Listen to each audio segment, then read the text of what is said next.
So, did the Notorious B.I.G. steal his name and his style from another artist? Well, I don't know, but we're about to see. This all starts with an artist that hails from Mississippi back in around 1993. He has the name and has been active with it, releasing a project that also shares a single with the sample that was also utilized in Notorious B.I.G. of New York City, the Juicy song that he released.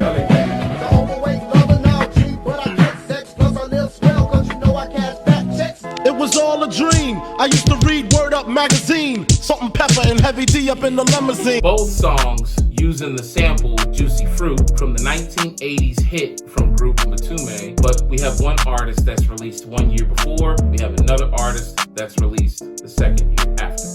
So I'm gonna give my theory on this. Here it is. So when it comes to the artist Biggie Smalls, or AKA the Notorious B.I.G., excuse me, I wasn't supposed to use that name yet. But when it comes to the Notorious B.I.G., the artist of whom we all know and love that hails from New York City, this gentleman has been considered to be the greatest MC of all time. But a little unknown fact is that Notorious B.I.G. was previously Biggie Smalls. Now I'm supposed to use the name. During the beginnings and preparations of the campaign for the album Ready to Die, which would be the Notorious B.I.G.'s solo album debut with Bad Boy Records, he was tapped on the shoulder by an entity that let him know that he cannot use the Biggie Smalls moniker. Well, why, might you ask? Because the name was being used and operated by an artist that was in LA. This artist was considered to be a white or Latino rapper by the name of Biggie Smalls, but B-I-G-G-Y S-M-A-L-L-Z, legally known as Tim Bigelow. This LA-based rapper worked under this name. He brought up a lawsuit to the Notorious B.I.G. At that time, B-I-G-G-I-E S-M-A-L-L-S. Because that name infringement occurred, Biggie Smalls couldn't take the name that he adopted due to it already been taken. Therefore, the Notorious B.I.G. became the official name,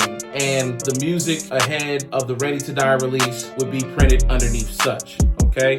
So, but there was a guy that had the name a year before. What's up with that? So, my theory, after looking at the Notorious B1, his story, and multiple interviews of folks in his camp, he did have possession of and operation of the name previously. All right, stop right here for a second. Now, I know you're probably thinking, well, why didn't he say anything back in 1994? Why didn't he say anything the whole time that Biggie was on his run? Why didn't he step up? Hey, there's a guy that looks like me. He took my name. He took my single idea and he ran with it. Well, he did say something, but it was in 2012 rather. And when he spoke up in an interview, he said, in 1993, I was signed to a small record label called Dragon Records in Gulfport, Mississippi. I had a song that I wrote to Matume called Juicy. I wrote the song in the actual record, and it was called Big Daddy. Big Daddy was the lead single off of the Doughboys album that was released in September 1993. It was released on the same day as Snoop Dogg's first album, Doggy Style. The Doughboys album was made by two Gulfport rappers, Till I Die and myself, the Notorious Big One, aka Notorious B1. Yeah, I had the name and song first. I know it might be hard to believe, but it's 100% the truth. We was on the radio first and in the stores first.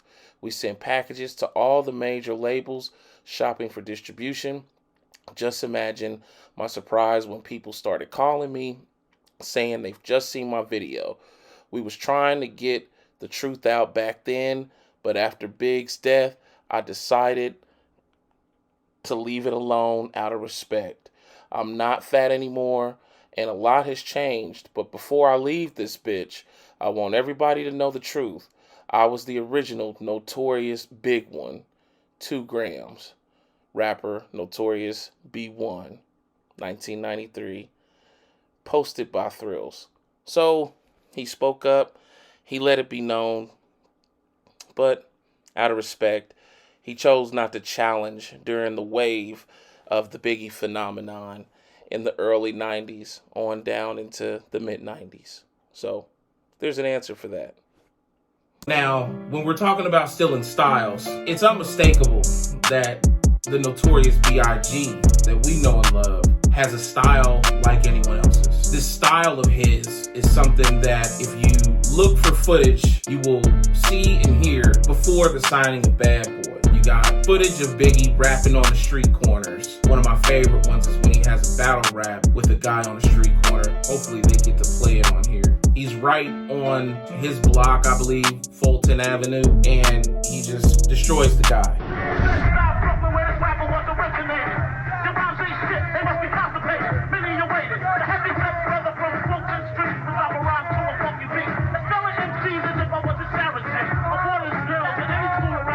So, nonetheless, a style like that, you don't copy, for one. And for two, keep in mind, not just the videos of Biggie rapping on the corner and XYZ, but he goes to jail and does about a 3-year stint. Inside of that 3-year stint, he's building songs and making music, preparing himself to be an artist. As he is chosen behind bars, he made his decision then to take it seriously. So fast forward past the jail time and all the notebooks when he gets out in the pen. 3 years later, then it comes time for him to do something. So a friend of his would introduce him to Puffy and boom, they take off. Now, all of that happens before we come into the release of Ready to Die. So that Notorious B.I.G. didn't steal his style.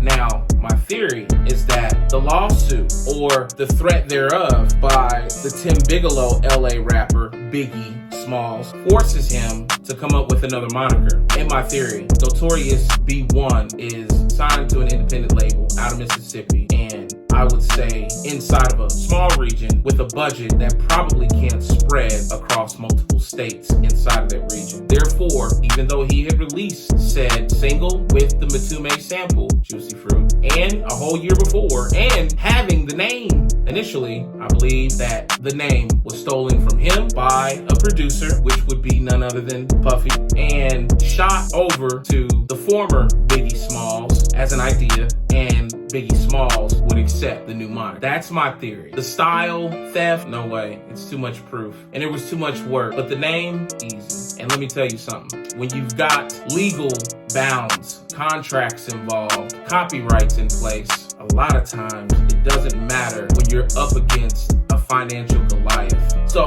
this little artist in the South who probably hasn't even charted and who probably doesn't have a budget over 10 grand, I doubt, ends up coming under fire, gets his name taken, even the idea of the initial single that he released. Yeah. So ultimately, this happens a lot in the music business. There's all kind of horror stories. Stolen music, stolen names, record labels even steal identities upon failure of contract agreements. Yeah. What can be said? I think what we can do is trust that Biggie Smalls, the New York City Biggie Smalls, or former Biggie Smalls, aka Notorious B.I.G, is he for sure and has been he for some time. But I think that it is highly unlikely that not only the name of another rapper and the single format or idea is so close to being alike as well. You know, one or the other, absolutely. But both, what's the chances? Ask yourself, what do you think? Do you think that that's a legitimate chance for Notorious B.I.G. that hails of New York City, that we view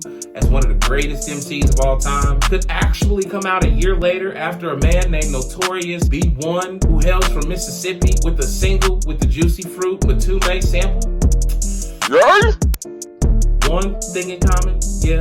Two, I think it's out of the coincidence zone. But you tell me. Leave it in the comments. Thanks for watching. Peace. Yo,